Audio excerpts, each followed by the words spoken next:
श्री सच्चिदानंद सद्गुरु साईनाथ महाराज की जय।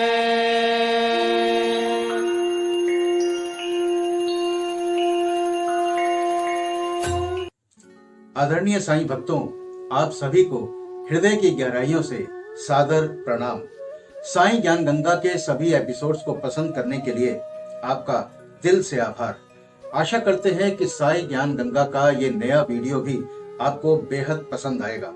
पसंद आने पर आप इसे लाइक व शेयर जरूर करें, और यदि आपने अभी तक चैनल को सब्सक्राइब नहीं किया है तो प्लीज अभी सब्सक्राइब कीजिएगा। सब्सक्राइब करना बेहद आसान है। तो आइए शुभारंभ करते हैं साईं ज्ञान गंगा का। ब्रह्म ज्ञान प्राप्ति की इच्छा से आए हुए एक धनाढ्य व्यक्ति को श्री साईं बाबा ने किस प्रकार उपदेश दिया, अब उसका वर्णन करते हैं। एक धनी व्यक्ति अपने जीवन में सब प्रकार से संपन्न था। उसके पास अतुल संपत्ति, घोड़े, भूमि और अनेक दास व दासियां थे। जब बाबा की कीर्ति उसके कानों तक पहुंची तो उसने अपने एक मित्र से कहा कि मेरे लिए अब किसी वस्तु की अभिलाषा शेष नहीं रह गई है, इसलिए अब शिरडी जाकर बाबा से ब्रह्म ज्ञान प्राप्त करना चाहिए, और यदि किसी प्रकार उसकी प्राप्ति हो गई तो फिर मुझसे अधिक सुखी और कौन हो सकता है। उनके मित्र ने उन्हें समझाया कि ब्रह्म ज्ञान की प्राप्ति सहज नहीं है, विशेषकर तुम जैसे मोहग्रस्त को, जो सदैव स्त्री, संतान और द्रव्योपार्जन में ही फंसा रहता है। तुम्हारी ब्रह्म ज्ञान की आकांक्षा की पूर्ति कौन करेगा, जो भूलकर भी कभी एक फूटी कौड़ी का भी दान नहीं देता। अपने मित्र के परामर्श की उपेक्षा कर वे आने जाने के लिए एक तांगा लेकर शिरडी आए और सीधे द्वारका माई पहुंचे। साईं बाबा के दर्शन कर उनके चरणों पर गिरे और प्रार्थना की कि आप यहाँ आने वाले समस्त लोगों को अल्प समय में ही ब्रह्म दर्शन करा देते हैं। केवल यही सुनकर मैं बहुत दूर से इतना मार्ग चलकर यहाँ आया हूँ। मैं इस यात्रा से अधिक थक गया हूँ। यदि कहीं मुझे ब्रह्म ज्ञान की प्राप्ति हो जाए तो मैं ये कष्ट उठाना अधिक सफल और सार्थक समझूंगा। बाबा बोले, मेरे प्रिय मित्र, इतने अधीर ना हो। मैं तुम्हें शीघ्र ही ब्रह्म का दर्शन करा दूंगा। मेरे सब व्यवहार तो नगद ही हैं और मैं उधार कभी नहीं करता। इसी कारण अनेक लोग धन, स्वास्थ्य, शक्ति, मान, पद, आरोग्य तथा अन्य पदार्थों की इच्छा पूर्ति के हेतु मेरे पास आते हैं। ऐसा तो कोई विरला ही आता है जो ब्रह्म ज्ञान का पिपासु हो। भौतिक पदार्थों की अभिलाषा से यहाँ आने वाले लोगों का कोई अभाव नहीं, परंतु आध्यात्मिक जिज्ञासुओं का आगमन बहुत ही दुर्लभ है। मैं सोचता हूँ कि ये क्षण मेरे लिए बहुत ही धन्य तथा शुभ है, जब आप सरीखे महानुभाव यहाँ पधार कर मुझे ब्रह्म ज्ञान देने के लिए जोर दे रहे हैं। मैं सहर्ष आपको ब्रह्म दर्शन करा दूंगा। ये कहकर बाबा ने उन्हें ब्रह्म दर्शन कराने के हेतु अपने पास बिठा लिया और इधर उधर की चर्चाओं में लगा दिया, जिससे कुछ समय के लिए वे अपना प्रश्न भूल गए। उन्होंने एक बालक को बुलाकर नंदू मारवाड़ी के यहाँ से 5 रुपए उधार लाने को भेजा। लड़के ने वापस आकर बतलाया कि नंदू का तो कोई पता नहीं है और उसके घर पर ताला लगा पड़ा है। फिर बाबा ने दूसरे व्यापारी के यहाँ भेजा। इस बार भी लड़का रुपए लाने में असफल ही रहा। इस प्रयोग को 2-3 बार दोहराने पर भी उसका परिणाम पूर्ववत ही निकला। हमें ज्ञात ही है कि बाबा स्वयं सगुण ब्रह्म के अवतार थे। यहाँ प्रश्न हो सकता है कि इस 5 रुपए सरीखी तुच्छ राशि की यथार्थ में उन्हें आवश्यकता ही क्या थी। उन्हें तो इसकी बिल्कुल आवश्यकता नहीं थी। वे तो पूर्ण रीति से जानते होंगे कि नंदू घर पर नहीं है। ये नाटक तो उन्होंने केवल अन्वेषक के परीक्षार्थ ही रचा था। ब्रह्म जिज्ञासु महाशय जी के पास नोटों की गड्डियां थी, और यदि वे सचमुच ही ब्रह्म ज्ञान के आकांक्षी होते तो इतने समय तक शांत ना बैठते। जब बाबा व्यग्रता पूर्वक 5 रुपए उधार लाने के लिए बालक को यहाँ वहां दौड़ा रहे थे तो वे दर्शक बने ही ना बैठे रहते। वे जानते थे कि बाबा अपने वचन पूर्ण कर ऋण अवश्य चुकाएंगे। यद्यपि बाबा द्वारा इच्छित राशि बहुत ही अल्प थी, फिर भी वो स्वयं संकल्प करने में असमर्थ ही रहा और 5 रुपए उधार देने तक का साहस न कर सका। ऐसा व्यक्ति बाबा से ब्रह्म ज्ञान, जो विश्व की अति श्रेष्ठ वस्तु है, उसकी प्राप्ति के लिए आया है। यदि बाबा से सचमुच प्रेम करने वाला अन्य कोई व्यक्ति होता तो वे केवल दर्शक न बनकर तुरंत ही 5 रुपए दे देता, परंतु इन महाशय की दशा तो बिल्कुल विपरीत थी। उन्होंने न रुपए दिए और न शांत ही बैठे, वरन वापस जल्द लौटने की तैयारी करने लगे और अधीर होकर बाबा से बोले, अरे बाबा, कृपया मुझे शीघ्र ब्रह्म ज्ञान दो। बाबा ने उत्तर दिया, मेरे प्यारे मित्र, क्या इस नाटक से तुम्हारी समझ में कुछ नहीं आया? मैं तुम्हें ब्रह्म दर्शन कराने का ही तो प्रयत्न कर रहा था। संक्षेप में तात्पर्य ये है कि ब्रह्म का दर्शन करने के लिए 5 वस्तुओं का त्याग करना पड़ता है। 5 प्राण, 5 इंद्रियां, मन, बुद्धि तथा अहंकार। ये हुआ ब्रह्म ज्ञान। आत्मानुभूति का मार्ग भी उसी प्रकार है, जिस प्रकार तलवार की धार पर चलना। बाबा के अनुसार ब्रह्म ज्ञान या आत्मानुभूति प्राप्त करने के लिए कुछ विशेष योग्यताओं का होना बेहद जरूरी है। सामान्य मनुष्यों को प्राय अपने जीवन काल में ब्रह्म के दर्शन नहीं हो पाते। उसकी प्राप्ति के लिए कुछ योग्यताओं का भी होना नितांत आवश्यक है। सबसे पहली योग्यता है मुमुक्षुत्व, यानी मुक्ति की तीव्र उत्कंठा। जो सोचता है कि मैं बंधन में हूं और इस बंधन से मुक्त होना चाहे, तो इस ध्येय की प्राप्ति के लिए उत्सुकता और दृढ़ संकल्प से प्रयत्न करता रहे तथा प्रत्येक परिस्थिति का सामना करने को तैयार रहे, वही इस आध्यात्मिक मार्ग पर चलने योग्य है। ब्रह्म ज्ञान या आत्मानुभूति के लिए दूसरी योग्यता है विरक्ति। विरक्ति मतलब लोक परलोक के समस्त पदार्थों से उदासीनता का भाव। ऐहिक वस्तुएं, लाभ और प्रतिष्ठा, जो कि कर्मजन्य है, जब तक इनसे उदासीनता उत्पन्न नहीं होगी, तब तक उसे आध्यात्मिक जगत में प्रवेश करने का अधिकार नहीं मिल सकता। तीसरी योग्यता है अंतर्मुखता। ईश्वर ने हमारी इंद्रियों की रचना ऐसी की है कि उनकी स्वाभाविक वृत्ति सदैव बाहर की ओर आकृष्ट करती है।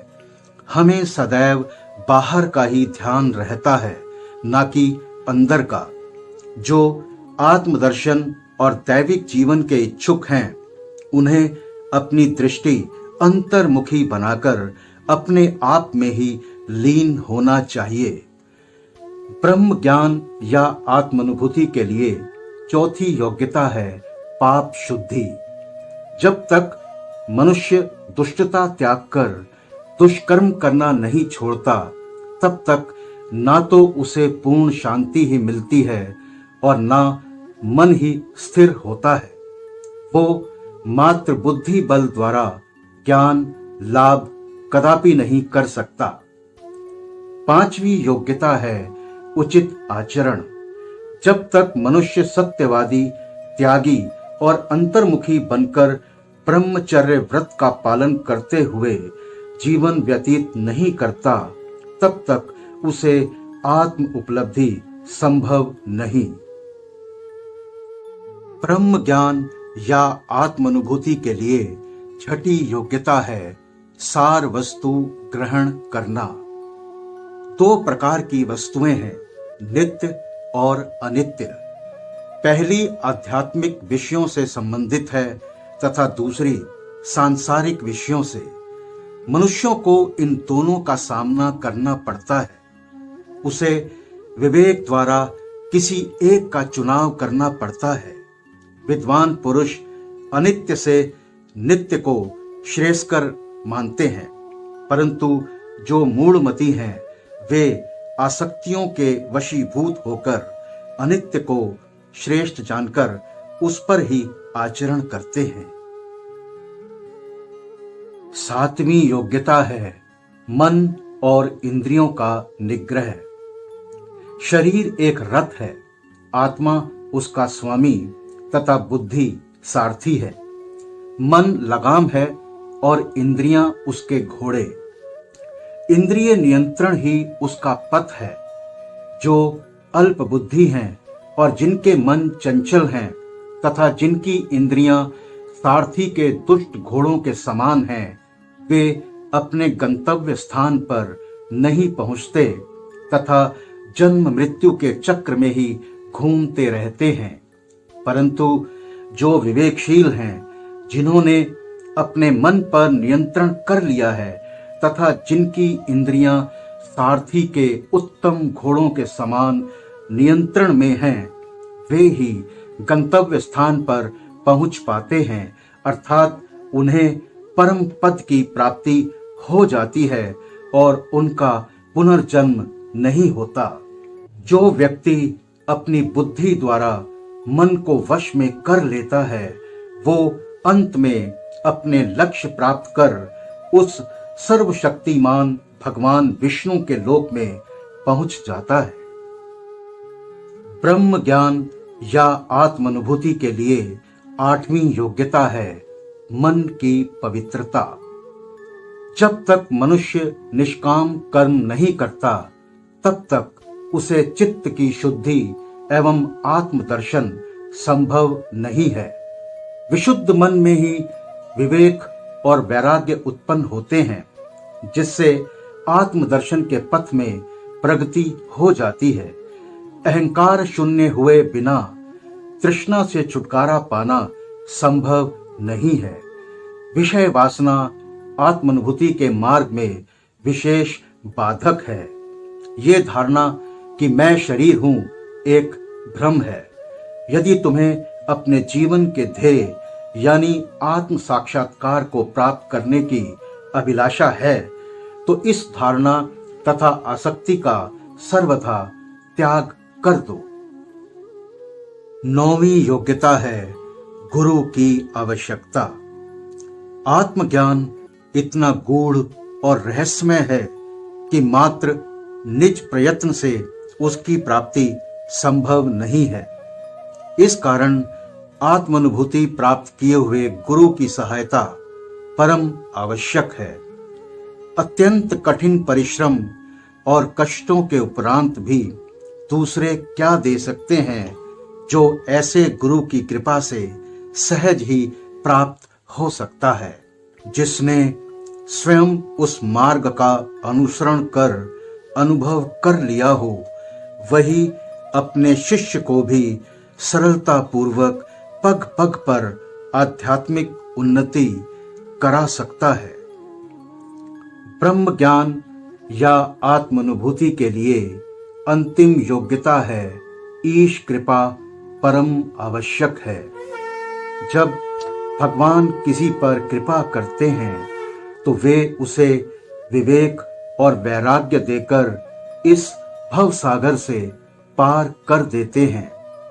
ये आत्मानुभूति न तो नाना प्रकार की विद्याओं और बुद्धि द्वारा हो सकती हैं और न शुष्क वेद अध्ययन द्वारा ही। इसके लिए जिस किसी को ये आत्मा वर्ण करती है, उसी को प्राप्त होती है तथा उसी के सम्मुख वो अपना स्वरूप प्रकट करती है। कठोपनिषद में ऐसा ही वर्णन किया गया है। जब ये उपदेश समाप्त हो गया तो बाबा उन महाशय से बोले, अच्छा महाशय, आपकी जेब में 5 रुपए के 50 गुना रुपयों के रूप में ब्रह्म है, उसे कृपया बाहर निकालिए। उन महाशय ने नोटों की गड्डी बाहर निकाली और गिनने पर सबको आश्चर्य हुआ कि वे सचमुच में 10-10 के 25 नोट ही थे। बाबा की ये सर्वज्ञता देखकर वे महाशय द्रवित हो गए और बाबा के चरणों में गिरकर आशीर्वाद की प्रार्थना करने लगे। तब बाबा बोले, अपना ब्रह्म का यानी नोटों का ये बंडल लपेट लो। जब तक तुम्हारा लोभ और ईर्ष्या से पूर्ण छुटकारा नहीं हो जाता, तब तक तुम ब्रह्म के सत्य स्वरूप को नहीं जान सकते। जिसका मन धन, संतान और ऐश्वर्य में लगा है, वो इन सब आसक्तियों को त्यागे बिना कैसे ब्रह्म को जानने की आशा कर सकता है। आसक्ति का भ्रम और धन की तृष्णा दुख का एक भंवर है, जिसमें अहंकार और ईर्ष्या रूपी मगरों का वास है। जो इच्छा रहित होगा, केवल वही ये भव सागर पार कर सकता है।